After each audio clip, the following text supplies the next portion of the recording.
Hello and welcome to the very first episode of our third season here at the Scramble. I'm your host, Adrienne Lefebvre, and today I'm pleased to welcome back Jenelle Vannoy. She is a film major and co-host of The Morning Rebellion. We also have back with us Robert Roselle. He's an African American Studies major with plans to attend Columbia in the very near future. Yay, yay. And we have a few new faces with us this season. Alicyn Whitley, am I saying that right? Tell us a little bit about yourself. I'm a senior, a broadcast journalism major, planning on graduating in spring. That's the plan, right? That's the plan. It All should right. happen. I'm excited. And we're also joined by Brittany Spurlock. Tell us a little bit about yourself. I'm a senior getting my degree in broadcast journalism, hoping to move on and do anchoring. Good ambitions. Very exciting. Well, I thank you all for coming on the show today. And I'd like to start off kind of close to home. Classes have been in full swing here for a few weeks at UNLV. Also in full swing is the mad epic Scramble. Did you like that? Scramble for the White House. How would you describe the attitudes and feelings of your fellow students in this political climate right now? Jenelle, we'll start with you. You know what? I really haven't felt a push of emergency with this election on campus. I haven't seen it around. It hasn't been really talked about. It seems like very calm, like it's just another day at school. And I think a lot of these students don't realize how crucial this election is. I know that some have already taken sides, you know, but they don't seem like they're very much, I'm not gonna say interested, but it's not an urgency. You know, So they're not really engaged. Yeah, they're not really engaged in the process, talking about it. I've seen people on campus asking, you know, have you registered to vote yet? And you need to register. You should already be registered by now to vote. But nonetheless, I don't feel that urgency here. So you feel like the students have a bit of complacency with this close to the election, that they still seem kind of complacent about the whole thing? Yeah, I think it's mostly because they're not in the mindset that they're not in the real world yet. So it hasn't hit them yet.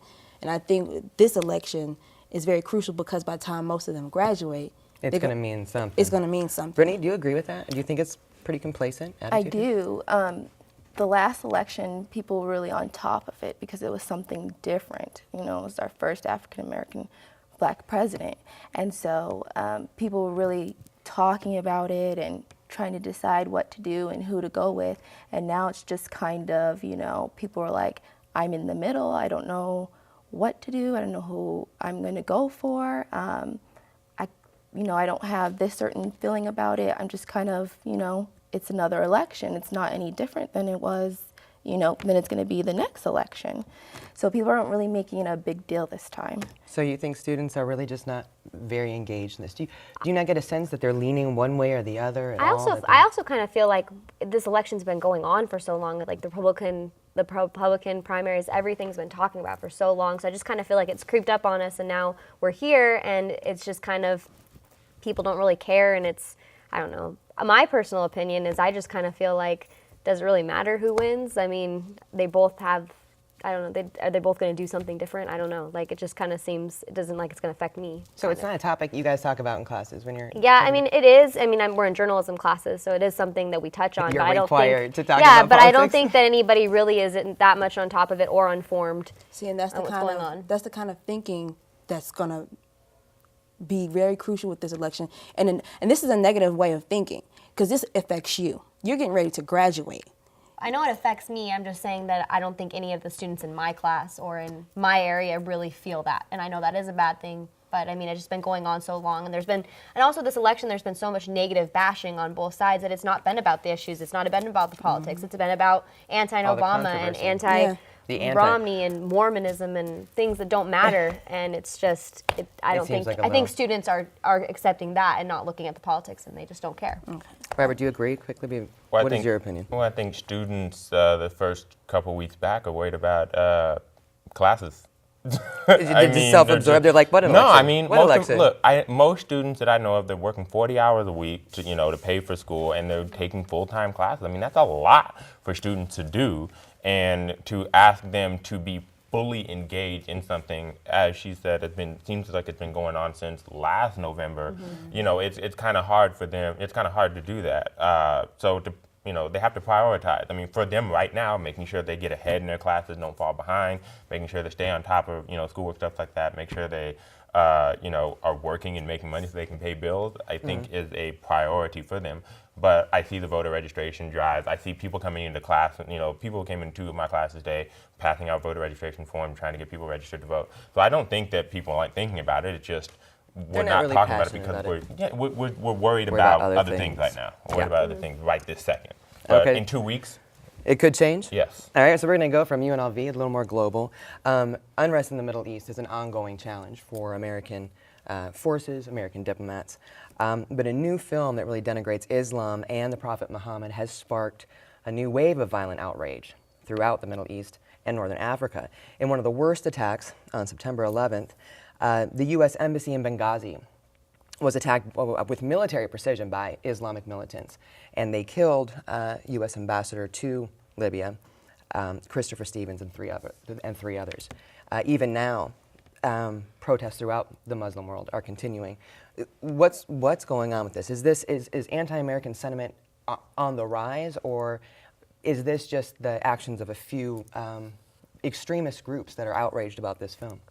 I think it's actually I think it's important to remember it's a small group of people. It's not the whole country of Libya against America, because I think most citizens in Libya are supportive of America and are supportive of everything that, freedom of speech and all that stuff. But it is a small group, and it's a small group that's used this specific film to attack, and it's just people that are against us anyway. And I think it is a small group. It's a significant attack, though. You think it is a significant attack, but it's not the whole country of Libya, and we shouldn't be anti. So it should not be at all informing foreign relations with the. We should still maintain our relations. Yeah, with, we should. With the new government. Yeah. They are just recently liberated from the dictator. Right. So it's. Brittany, what do you think about this? Is this do you think that this is just because of the film, or is this something where you see, and it's not just in Libya. We have Yemen, we have Tehran, we have all of these protests are going on in Cairo. Protests are everywhere. Is this something that we need to be concerned about right now, or is it really just something that those governments need to try to put under control? I think it's something that the governments need to try to put under control. This wouldn't be the first time that a video or something was made that was harmful to someone, or disgraced, or made people feel a certain way. And now they've taken it and they've went a whole new level with it. And I think that they just really need to get it together and figure out and get it under control, instead of making it this huge thing and making everyone say, okay, well, we don't like them, because it's not all of them that's doing it. It's just this small group, and they're making it into this whole big country thing. Right. So. And talking about the religions too. It's obviously something that's. Robert, we've got about a minute left. You don't have the right to not be offended. So just because the guy made a film, speaking whatever he feels about that particular religion, does not necessarily mean that you have the right to go out and just start killing people. And it's one of the reasons that I have such a huge issue with religion, and I feel like it is the bane of all human existence. I'm not to say that I think just because we get rid of religion that the world will be this, paradise of love and peace. It won't. We'll find some other reason to hate each other. But literally, because we drew some cartoons, or not we, but some people drew some cartoons, people got killed. Because of this film, people got killed. We're going to take a short break. We'll hit you when we get back. Stay with us. We'll come back on this topic. We'll be right back. Think you found every hazard out here today? Think again. The spot you missed could be a killer. That spot on your skin could be skin cancer. If you're a man over 50, you're in a group most likely to develop skin cancer, including melanoma, the kind that kills one person every hour. That's why your best shot is to check for a spot. It's easy. Follow through and check your skin. Go to spotskincancer.org to find out how. A message from the American Academy of Dermatology. You could choose to join a gang. You could try the latest drugs. You could even choose to drop out of school. You can try to avoid the difficulties in life with a quick fix, or you can face them head on. She did. Make the right choices today and be ready for the challenges tomorrow. This message is brought to you by the U.S. Air Force. What you doing, Dad. My favorite thing. Really, Dad, what are you doing? Paying bills. Every month a stack of them come, just as regular as the rain. What's this one? That's a special one, son. I pay it first. How come? It's money for my retirement account. I put some money aside each month just like I was paying a bill. Wouldn't you rather buy something? I don't want to work forever, and I don't want you to have to support me in my old age. In a way, I'm buying peace of mind. I'm on the installment plan. Welcome back from the break. We're going to pick up where we left off, talking about the attack in Benghazi in Libya on the U.S. Embassy. Jenelle, we didn't have a chance to get to you. Is this something that, do you think anti-American sentiments are really on the rise, or is this really just an isolated incident in Libya? I mean, these attacks are happening throughout the Muslim world right now, but... I think in this situation, after reading over the article, it seems like it's more about the film than anything. And with this small group of people, I mean, it only takes one across most of the Muslim nation to start a riot, as you can see, because there's a lot of protests going on. But in this situation, I feel like it is because of this film, because of whoever made the film. They portrayed their prophet Muhammad in a bad light. Basically, when I was reading, they're saying that he was like a homosexual, a womanizer, an abuser and all this other stuff, and they didn't like that. Well, according to their book. I mean, okay, but the point is that these protesters, these attackers, feel like he was portrayed badly. Therefore, they felt insulted enough to want to do something like this. Now, in this case, it's wrong because we've been. In this case, it's wrong, or is it acceptable? I don't think they should have attacked the U.S. Embassy because it's wrong. I mean, point blank. To me, it's wrong, in my opinion. You know what I'm saying? To go out there and kill a U.S. ambassador. So you think violence in response is not acceptable? Basically, that's what I'm saying. You know what I'm saying? And for somebody that has nothing directly to do with the film, but because he's a U.S. citizen, why? That's just like me going to kill, somebody else because they're Chinese or something. You know what I'm saying? Just because they're Chinese. It happens all the time, though. It does. Do you agree with this? I mean, is that a... Well, I agree that I agree that violence should never be the answer to any kind of aggression or irritation, especially to this video. But, I mean, at the same token, I do think it is a small group, and I do think, we do need to get that small group under control, but I don't think we should, as a... Do we, or should the governments of those countries be... The governments of the countries, but the role of, they should take over this group and not let, they should find the people that killed our ambassador, and he should be punished, but we shouldn't punish the whole country, because I don't think the whole country is infected. Even if their government try to handle it, their government's going to come to us and ask us to handle it. Because of what I'm reading, Obama's already had protective, troops out there around some of the U.S. Right? Exactly. Well, they're obviously sending some reinforcements. There's embassies and American stations throughout the Middle East and Northern Africa are coming under attack. And I mean, it's like, what is the role of those governments, of those nations, and what is the role what role should the United States play in dealing with this? Brittany, Robert? American embassies are considered American soil. It's considered part of the American country. So if you're going to attack that, you're attacking the country. So therefore, yes, our government should be involved in that. Mm-hmm. We should partner up, because I don't believe it's not like it's the government of Libya is not going out and attacking the embassies. It's a militant group.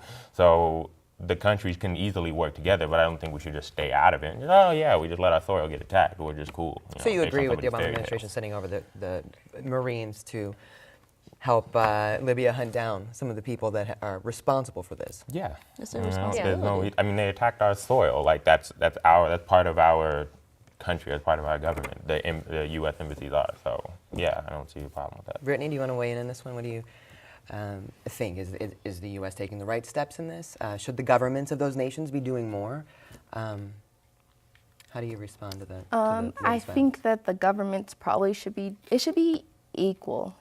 That's what we always... A lot of these are new governments, though, so it's It's true, and then I think that's where we come in and kind of lead them, show them how this thing goes, because that's what we're always doing, is helping out our people and helping out, And so I think that we do have a part in this, a big part in this, in helping them get everything under control and before it gets bigger than what it really needs to be. I mean, when you break this down, honestly break this down, 4 people were killed, Mm-hmm. 4. Because somebody said something bad about somebody's fairy tale god.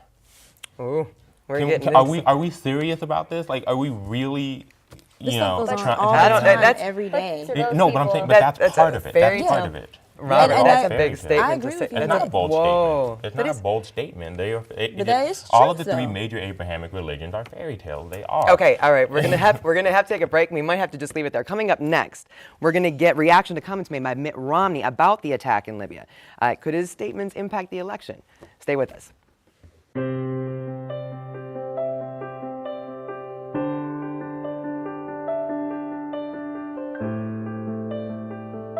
At what age is the color that your skin was meant to be no longer beautiful? Every year, millions of young women try to change the skin they were born with and say they die for darker skin. Sadly, some actually do. If you could see anything in the world, what would it be? I'd love to see Paris. I like to see cupcakes falling from the sky. To save your vision in the years ahead, call your eye doctor for a comprehensive eye exam today. Then call 1-800-437-2423 or log on to seeabettertomorrow.org to learn about glaucoma and macular degeneration. I just want to see more of the things I love. Think you found every hazard out here today? Think again. The spot you missed could be a killer. That spot on your skin could be skin cancer. If you're a man over 50, you're in a group most likely to develop skin cancer, including melanoma, the kind that kills one person every hour. That's why your best shot is to check for a spot. It's easy. Follow through and check your skin. Go to spotskincancer.org to find out how. A message from the American Academy of Dermatology. Thank you so much for staying with us. I think we might need a whole new show for fairy tale religions, but for now we're going to move on. Mitt Romney has been widely criticized for a statement made shortly after the attack in Benghazi. He was condemning this statement made by the U.S. Embassy in Cairo, which condemned the film that incited the outrage. Quote, "We firmly reject the actions by those who abuse the universal right of free speech to hurt the religious beliefs of others," end quote. Romney said this response was akin to an apology, saying, quote, "It's disgraceful that the Obama administration's first response was not to condemn the attack on our diplomatic missions, but to sympathize with those who waged the attacks," end quote. Did Romney make a political misstep here? He's been making missteps since he decided he wanted to run last year. Oh. I'm just going to put that out there. I'm sorry. And with this, though, and Don't hold back. Just tell us how you feel. I don't know about anybody else, but I watched the DNC. I try to watch a little bit of the RNC. You tried. But Romney is not up on his foreign policies. He's not at all. And he knows this already. So why would you speak on something you know nothing about? You're reading what everybody else is reading in the media, and you're making a statement that's so like... Well, he is responding to the embassy's remarks, which do sound very... a little apologetic. I mean, should the United States Embassy in Cairo have taken which is, I mean, he's attacking the Obama administration here, but he's always attacking them. Well, the U.S. Embassy is an arm of the Obama administration. The diplomatic. That's fine, you can say that. The So should they have been embassy, more the embassy hard made those line? remarks before the attacks. The embassy made those remarks about the film before anybody was attacked. And the problem is that's something that gets buried in any media. Before they were attacked. They made the comments before. They made the comments before anybody was attacked based on this film. That it's bad that anybody should be using free speech to talk bad about somebody's religion. So they make this comment before any attacks. That doesn't get reported. And I mean, I can't really blame Romney for this misstep because this is something that, media outlets left out. They just, they reported this, they made this report. What they want to report. And they report what they want to report, and Romney read it and he ran with it. He should have checked everything and said, "Ooh, you know what? Like, let's double check. Let's make sure all of my ducks are in a row before I go out there." And this is why I say that I feel like he's running his mouth on something he does not know all the facts on. Just like you just mentioned, obviously they didn't put that. Doesn't everybody do that? You're right. He takes any chance he can to take sometimes. a jab at the Obama administration. This is what he constantly does. Anytime that he feels like Obama makes a misstep, he's going to run in and say something negative because that's what he wants people to think that Obama is not. Well, and he just takes this chance to take a jab at Obama. Obama and the for the next coming election, even if it has no founded. That's what he's been doing from day It's what he's one, been doing the whole election, and that's what it's not about the politics, it's not about what happened. It's about the election. So you really just think it was political? It was political, and that's why. And I think that's why maneuver. even Republicans are going against him making these statements. Right. He is. I mean, he's getting criticized on both sides, so it's not just I think it's obvious. Brittany, you seem to agree with Jenelle at the very beginning. Do you? Yeah, he always is jumping the gun, and that's all he focused on. He doesn't focus on what's really going on. He doesn't think. He just looks, where can I hit Obama next? Where can I hit, the Democratic Party next? What can I do? And that's what he just does. His mouth just fires off, no matter if he's wrong or right. And that's what he's been doing from the beginning, and I think that's exactly what he's going to do up until election. So you don't think that it was, that, like his campaign said, that it's never too soon, how did they say, it's never too soon to stand up for the values and interests of Americans. Obviously there was some issue about the timing and tone of his comments, but you think it was just political. Is there anything in you that thinks that, wow, American interests, someone should have stood up for it? I'm glad that someone stood up for it. If he would have just said that and not even mentioned anything about Obama, exactly, then I could probably say, I see where he's coming from. Mm-hmm. That's that moment of you want to feel empathetic and just be like, okay, I get it now. So maybe what he's saying is true. But then when you go around that and then you attack the Obama administration, which you've been doing since you've been out on the road campaigning and constantly always do every time something goes wrong. The man is not perfect. Nobody's perfect, and neither one in his administration or in the campaign. So we're going to have to take another short break, but we have a consensus here, I think. When we come back, we'll be shifting gears a bit. The teachers union on strike in Chicago. There's a lot of issues on this table with this one. Stay with us. I remember the moment. I'll never forget that moment. That changed my life. At that moment, it hit me. This is why I joined the Guard. We're soldiers, always ready to protect our country. But we've also got communities. Family, friends, neighbors who count on us. I couldn't believe it. I just saved a life. Somebody from my hometown. See what it means to be a citizen soldier at NationalGuard.com. Winston, just one more inning, Grandma. Ever notice how many things today kids can do without actually moving? A whole lot of things their parents used to do the hard way. So many kids' activities today seem to leave out the activity part, which makes exercise even more important for children. In fact, new research tells us the best time to enhance bone development is during childhood and adolescence. And just getting children to walk an extra 35 minutes a day could spare them the pain of thinning bones later in life. Healthy bones come from healthy habits. Encourage your kids to get up, get out, and get moving. Hello. Hey, Grandma, how about another grape soda? A public service message on building strong bones for kids from the Pediatric Orthopedic Society of North America and the American Academy of Orthopedic Surgeons. Welcome back from the break. This issue has also been getting a lot of press lately. Thousands of teachers marched in Chicago pending negotiations between the union and the school district. It is the city's largest teachers' union strike in 25 years. One of the issues up for debate is allowing teachers who were laid off priority when hiring for open positions. Brittany, I'm going to go to you on this one first. Should teachers that have been laid off, should they be giving, that those that have seniority, should they have priority when a position becomes available, or should hiring be based strictly on merit and qualifications? I think the ones with seniority should. My mom's a teacher, and she's been a teacher for 24 years. And I was also going into that field teaching. And they put a lot of hard work and dedication. And now here they are laid off. And here the positions open back, and they're going to go to people who just graduated. Granted, they might be up to date. They might have different ideas of the teaching and, probably be a lot better than the people who got laid off and have been on the job longer than they have. But that doesn't mean that those teachers can't get up to date and be on the same level. Experience is another thing that is a big deal. I mean, a teacher's experience, being in the classroom, having classroom experience is a big warrant, and I think gives them classification and qualification over people who are just out of college and don't have that.